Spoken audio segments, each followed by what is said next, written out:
সারা দেশে হাম এবং গুটি বসন্তের অনেক প্রাদুর্ভাব হয়েছে। বাচ্চাদের প্রতি সবাই একটু সাবধানে থাকবেন, বাচ্চাদেরকে একটু কেয়ারফুলি রাখবেন। হাম এবং গুটি বসন্তের কারণে সারা দেশে অনেক বাচ্চা মারা গেছে, তার জন্য অনেক বেশি খারাপ লাগছে। তো আল্লাহ তাআলা সবাইকে হেফাজত করুক। হ্যালো, আসসালামু আলাইকুম। কেমন আছেন সবাই? আশা করি সবাই অনেক অনেক ভালো আছেন। আলহামদুলিল্লাহ আমরাও অনেক অনেক ভালো আছি। যারা ভিডিও দেখতে শুরু করেছেন প্লিজ একটি লাইক দিয়ে ভিডিওটি না টেনে পুরো ভিডিও জুড়ে আমাদের সাথেই থাকবেন। গত ভিডিওতে তো দেখিয়েছিলাম শ্বশুর বাড়ি থেকে কি কি খাবার পাঠিয়েছে। সকালে উঠে তো ঝটপট করে আবার অফিসে যেতে হয়েছে। আর এই যে বাসন কোসন কিছু ওরকমই আর কি ধোয়ার সময় পাইনি, যেহেতু ঘুম হয়নি ভালো, অল্প ঘুমিয়েছি, একটু দেরি করে ঘুম থেকে উঠেছি। আর অফিস থেকে এসে এখন এগুলো একটু ক্লিন করে নেব, তারপরে ভাত উঠিয়ে দেব। আর এভাবে একটু গুছিয়ে কাজ করব তাড়াতাড়ি করে। আর বাগানের টবগুলো তো গোছাতে হবে, আগের ভিডিওতে দেখাইছিলাম সবগুলো টব তো নিচে রেখেছি। আর এখন সেগুলো সব সুন্দর করে গুছিয়ে রাখবো। আর এখন এগুলো সব সুন্দর করে আমি অফ ক্যামেরায় ক্লিন করে নিচ্ছি। বাসন কোসন মাজার ক্ষেত্রে আমি যে কাজটা আগে করি সেটা হচ্ছে সবগুলো আগে সুন্দর করে সাবান মেখে মেজে নেই, তারপরে একবারে সবগুলো পরিষ্কার করে নিই। এতে কিন্তু সময়ও সেভ হয় এবং তাড়াতাড়ি হয়, আর কষ্টও কম হয়। ঝটপট সবকিছু এতে ক্লিন করে নিলাম, রাইস কুকারও ক্লিন করে নিয়েছি। এখন ভাত উঠিয়ে দেবো ঝটপট করে। এই তো রাইস কুকার ভাত উঠিয়ে দিলাম, ভাত হতে বাকি কাজগুলো আমি ফাঁকে করে নেই। কাজগুলো আমি রাতেই সবকিছু সুন্দর করে গুছিয়ে রাখতে চেয়েছিলাম, কিন্তু এত বেশি টায়ার্ড ছিলাম আসলে আর শরীরে পারেনি। তো আসলে মানে ঘুমিয়ে গিয়েছিলাম তাড়াতাড়ি, আর কোনো ভিডিও ক্লিপই নেওয়া হয়নি। তো এখন এই যে সকালবেলা আমি সবগুলো গাছ সুন্দর করে একটু গুছিয়ে রাখবো ঝটপট করে, যেহেতু আবার অফিসে যেতে হবে। এই গাছটা কিন্তু মাশাআল্লাহ অনেক সুন্দর হয়েছে। এটাকে এখানে রেখে দিলাম, আর বাকি গাছগুলো জায়গা মতো রেখে দেব। এই পাশের গাছগুলো এই তো উপরে তুলে দিলাম। মাশাআল্লাহ এই পিটুনিয়া গাছগুলো কিন্তু অনেক সুন্দর হয়েছে, এটাও ভালো আছে। আমি আসলে এক্সপেক্ট করছিলাম না যে গাছগুলো এসে ফিরে পাবো, বেঁচে থাকবে। এতগুলো দিন টানা 12টা দিন এরকম ভাবে ছিল। সবগুলো গাছই মাশাআল্লাহ অনেক সুন্দর হয়েছে। তো বাকি গাছগুলো আমি সুন্দর করে একটু সাজিয়ে নেব।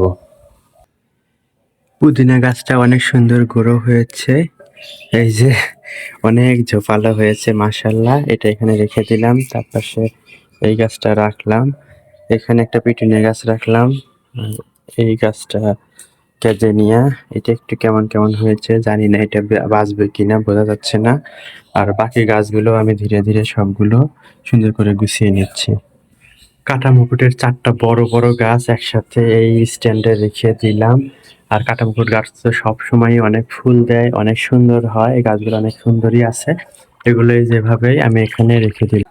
স্পাইডার প্লান্ট পানি জমে একদম কেমন হয়ে গেছে, এটা সবসময় পানি বের হয়ে যায়, অথচ এখন পানি কিভাবে যে জমে আছে জানি না।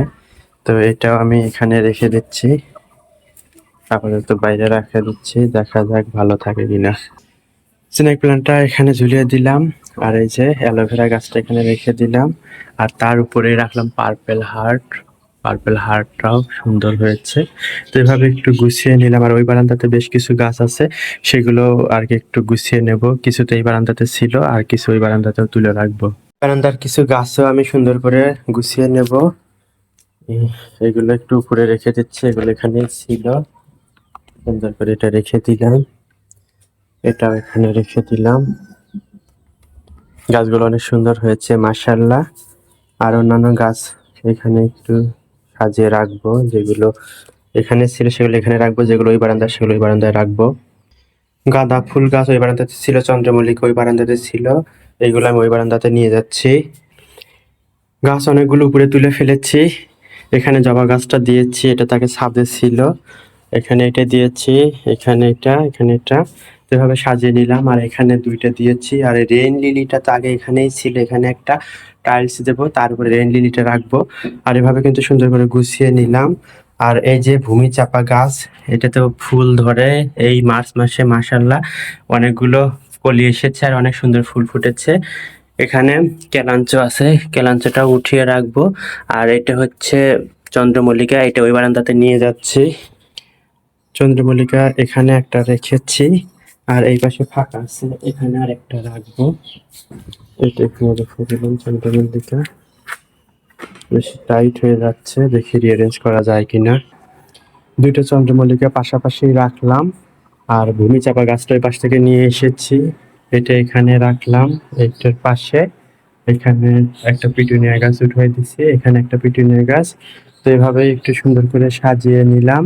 আরো দেখি ও বারান্দা থেকে আরো কিছু আনা যায় কিনা। মোটামুটি বারান্দা থেকে আর একটা গাছ নেওয়া যায়, সেটা হচ্ছে ইনডোর প্লান্ট। এটা তো আমার রুমের মধ্যে ছিল, এটা রুমের মধ্যেই দিয়ে দিচ্ছি। আর এই গাছগুলো এইদিকে একটু সাইড করে রেখে দিচ্ছি। একটু পরে খালা আসবে, খালা আসলে তো আবার ক্লিন করবেন। এগুলো আপাতত একটু গুছিয়ে রাখছি, আর এটা আমার ইনডোর প্লান্ট হিসেবে ঘরে নিয়ে যাচ্ছি। এই গাছটা ঘরে যে এখানে এই বাস্কেটের মধ্যে রেখে দেই, আপাতত ওকে এখানেই রেখে দিচ্ছি। এখানে যে সুন্দর করে রেখে দিলাম, এই গাছটা অনেক সুন্দর হয়েছে দেখতে, কিন্তু বেশ ভালোও লাগছে। তো এভাবেই একটু সুন্দর করে গাছগুলো গুছিয়ে নিচ্ছি। কালাঞ্চ গাছটা এখানে রেখে দিচ্ছি, এখানে একটু জায়গা পেয়েছি। যেহেতু দুইটা গাছ মারা গেছে, এই কারণে দুইটা স্ট্যান্ড কিন্তু ফাঁকাও হয়ে গেছে। আর এভাবে কিন্তু আমি সুন্দর করে সাজিয়ে গুছিয়ে নিলাম। একটু ছাদে আসলাম, ছাদের গাছগুলোর কি অবস্থা দেখি। মাশাআল্লাহ, ছাদের গাছগুলো কিন্তু অনেক সুন্দর হয়েছে। আর আমি একটু ভাবলাম যে ছাদে কোনো গাছ আবার রিঅ্যারেঞ্জ করবো কিনা, নিচে নেওয়ার দরকার নেই, এগুলো সব ভালোই আছে, এগুলো ছাদেই থাক। আর একটা টাইলস নিয়ে যাব, যেহেতু রেইন লিলি গাছটা রাখবো। আর দেখেন কত সুন্দর হয়েছে, পর্তুলিকা গাছে ফুলও ধরেছে, দুই কালারের পর্তুলিকা এখানে আছে। আর এই যে মশরজ গাছটা অনেক সুন্দর হয়েছে। সেই সাথে এখানে আমি কিছু জবর থবর করে কিছু গাছ এখানে সংরক্ষণ করেছি, এগুলো অনেক সুন্দর হয়েছে, দেখতে বেশ ভালোই লাগছে। অনেকগুলো আগাছা জন্মেছিল, সেগুলো সব ক্লিন করে দিলাম। এই যে অনেকগুলো ঘাসও জন্মেছিল, তো সবগুলো ক্লিন করে এখন সুন্দর হয়ে গেল। রেইন লিলি গাছটা যেখানে দিয়ে দিলাম, এখন কিন্তু অনেক সুন্দর হয়েছে। আর মোটামুটি দুইটা একটু উপরে তুলতে পারলে নিচে একদম ক্লিন হয়ে যেত। দেখি এগুলোর ব্যবস্থা করা যায় কিনা। তবে এভাবে কিন্তু সুন্দর করে আমার বারান্দাটা গুছিয়ে নিলাম। আর এদিকে যে ভাত হয়ে গেছে, ভাত হয়ে গেলে কিন্তু রাইস কুকার এভাবে লেগে যায়, আর আমি যেভাবে একটু উঁচু করে রাখি, এটা তানুর টেকনিক, এতে কিন্তু রাইস কুকারে লেগে যায় না। আর এখানে তরকারি আছে, এটা আইস করা, এখানে গলতে দিয়েছি। আর এখানে ডাল আছে, অল্প একটু ডালই আছে, আর বের করিনি।